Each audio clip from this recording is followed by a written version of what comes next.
Dobré ráno, máme 2:38 a ide sa na veľké dobrodružství. Takže vítam vás na nočnej expedícii. Presne niekde tam ideme, na ten smer.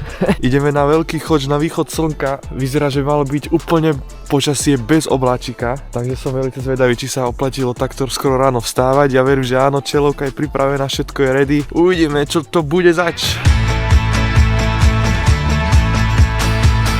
Píše nám minus 4,5 stupňa. Tak dúfam, že nezmrzneme. Už nám končí verejné osvetlenie, to znamená jediné. Treba zapnúť čarovné svetielko. Vyražame z Valašskej Dubovej a ja verím, že si ideme ten najkrajší východ slnka, aký len môžeme stihnúť.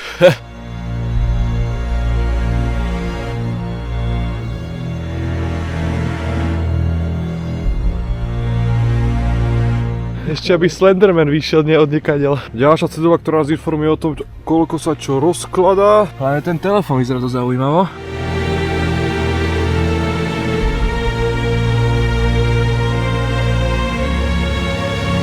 Už sme spozorovali aj prvé divé zvery. Také veľké oči mal, také veľké oči mal. Uši jak má koň. Zatiaľ čo je zaujímavé, tak až teraz vidíme prvé známky snehu. Ešte dokonca možné, že ani sneh možno, že hore neuvidíme, ale takto pochybujem. Po prípade, keby sa terén veľmi zhoršil a veľmi by nasledovala snehová pokrývka, tak povoláme naše šelmy mačky.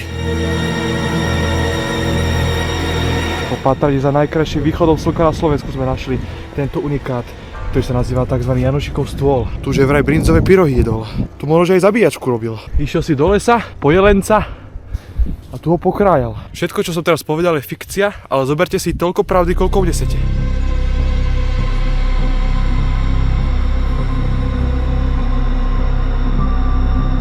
Pamätáte si tie videá z roku 2018, keď všetci hovorili, išiel som o 3 ráno do lesa a uvidel som lesného ducha. Tak teraz mi približne také niečo minimálne podstupujeme.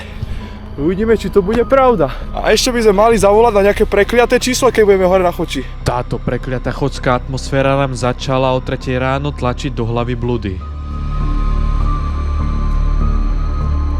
Koho vetrovka bola skorej? Alebo moja. Moja. Ktorá vetrovka sa narodila skorej? Moja.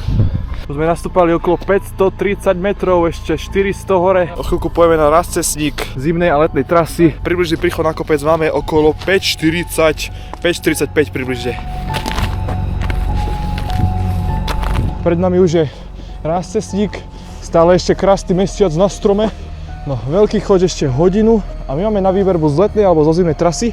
Typujem, že asi tým smerom, lebo tam už je nejaký tiež Rastcesník. A my si vyberieme tú zimnú trasu. Ten sneh vyzerá celkom nevinne, ale jak je vonku mínus, tak sa nám hodne švíka, sme to pocítili už aj na stúpaní. No, všetko sa tu leskne. Normálne, keby som mal trblietky na sebe. Úplne úžasné, aké super čelovky sme si kúpili, lebo vidíme vážne úplne ďaleko. Vidíme asi tak, že 50-60 metrov pred seba minimálne. Dosť nám to pomohlo aj ohľadom hľadaní značiek po stromoch. Letná trasa, zimná, my ideme po ľavej strane. Keby ste si chceli kúpiť turistický telefón, tak si kúpte iPhone. O 4 ráno odfotil toto. Keď je vonku toto.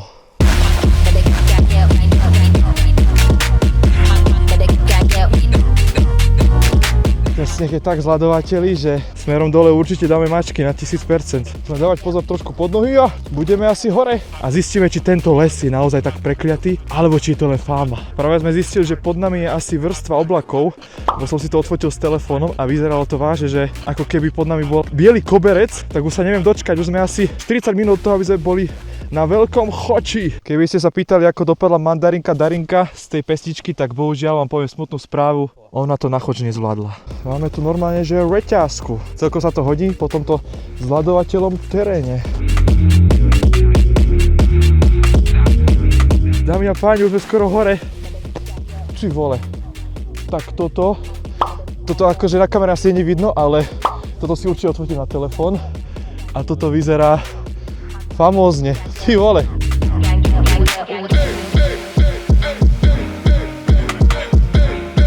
Dámy a páni, 2 hodiny nám to iba trvalo. Veľký choď. 1608, ešte nič ani vidno. Takže my budeme úplne, ale že úplne na začiatku svítania, uvidíme tie prvé lúče.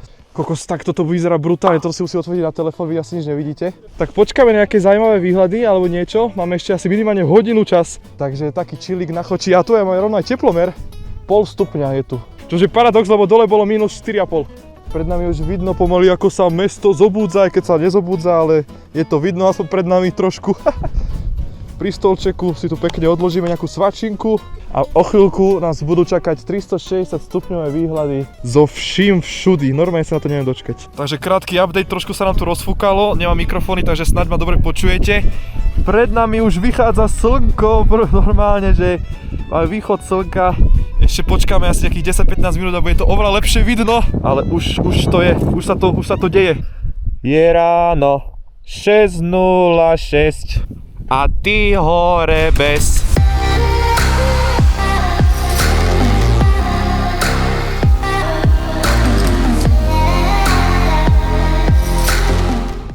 Ľudia, takže pozrite sa na to, východ slnka v plnej svojej kráse, akurát už nám vyšlo úplne poriadne, všade je vidno, pod nami oblaky, je to tu celkom dosť frekventované, my sme tu prišli ako prví a zrazu je tu milión ľudí. Východ slnka a je na čase, jak sa hovorí, povnímať trošku tieto výhľady, lebo toto sa nevidí len tak každý deň, jak takzvané. Na druhú stranu tiež toho vidíme, že vážne veľa, vidíme proste všade oblaky pod nami, dohľadnosť skoro nekonečná takzvané. Úplne, že unbelievable, úplná paráda, bomba. Takže všetci už sú tu pomaly na kopci, všetci si fotia, točia. A ja sa tu len môžem takto krásne kúchať týmto výhľadom, ktorý je vážne na nezaplatenie. Konečne máme tie výhľady, minule čo sme išli na veľký choč, tak tie výhľady vôbec nevyšli. A teraz konečne brutalita. Ale popravde čakal som, že tu bude trošku viacej snehu. Myslel som, že toto bude úplne celé zasnežené, ale není to tak úplne. A je čas ísť na náš spot, kde nefúka, kde si pekne oddychneme, 10 z 10 lavička s výhľadom, tu na, tam.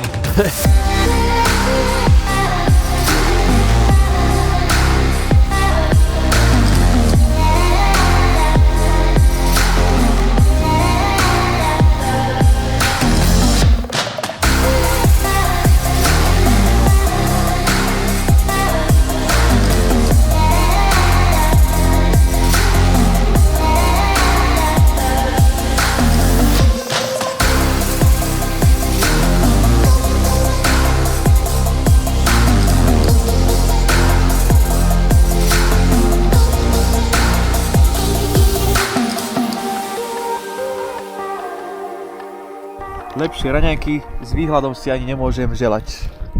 Takže asi tak, dobrú chuť. Vyzerá to super. Sme tu už asi necelé 2,5 hodiny so slniečkom. Uhú.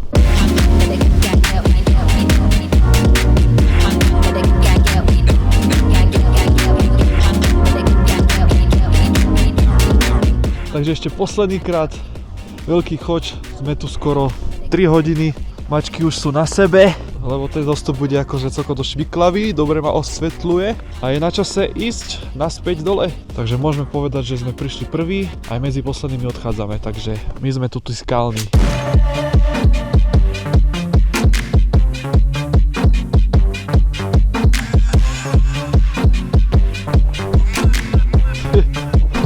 Pane Bože!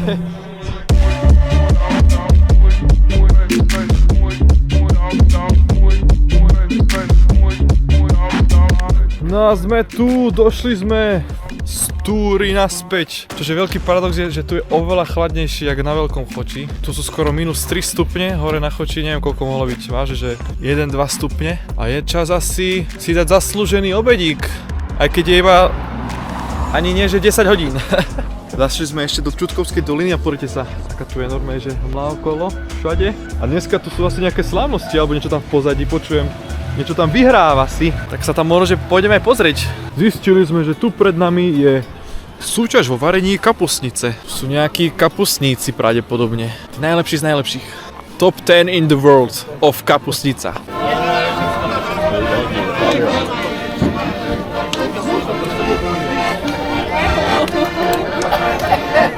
A na druhej strane tu zase máme našich reprezentantov v hokeji pripravujúci sa na olympijské hry. Ale my toto video ľudia ešte nekončíme. Väčšinou to vždy skončí po túre, ale tentokrát máme ešte pripravenú pre vás ľudia jednu špecialitku, ktorá v podstate vznikla až túto zimu. Ideme na miesto. Ľudia, akurát sme na mieste, nachádzame sa v Telgarte a je tu extrémna plnka. Ja som normálne nečakal, že tak veľa ľudí pôjde do Telgartu, ale vážne.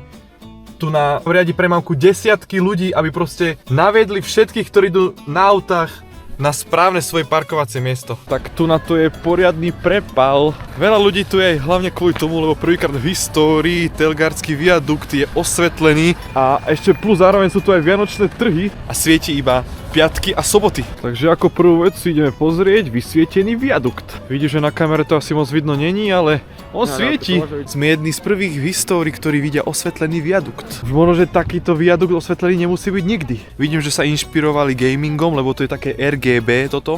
Takže ešte aj takto. Na kamere to asi moc není vidno úplne. To je jedna zo šialeností, prečo sem ľudia chodia. RGB podsvietený viadukt. Ale akože pekný je. Kolóny sa tvoria iba kvôli tomu, aby Toto ľudia videli naživo. namiesto blikajúceho vianočného stromčeka tu máme blikajúce policajné auto. Aká obec, také vianočné trhy. Jednu vec chválim, že zrazu Telgart trošku tu nadobudol takú slávu, keď tu prišli tieto trhy a rozsvietenie tohto viaduktu, ale na druhú stranu zase nemysleli na bezpečnosť. Ľudia chodia len tak neosvetlení po ceste, kde ani není žiadna značka. Že vlastne tu sa môže kedykoľvek stať nejaký úraz. Možno, že preto tu prišlo aj policeman.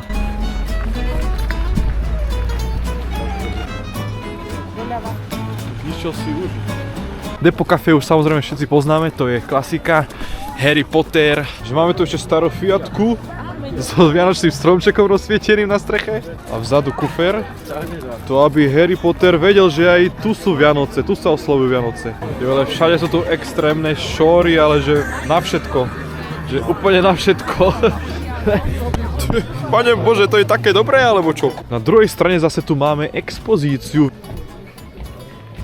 Tu predávajú telgardský alkohol normálne. A je tu aj nejaký funkčný vláčik, ale zatiaľ nevidím žiaden funkčný, no. Tak jediná vec, čo sa hýbe pri týchto modeloch, sú sliepky.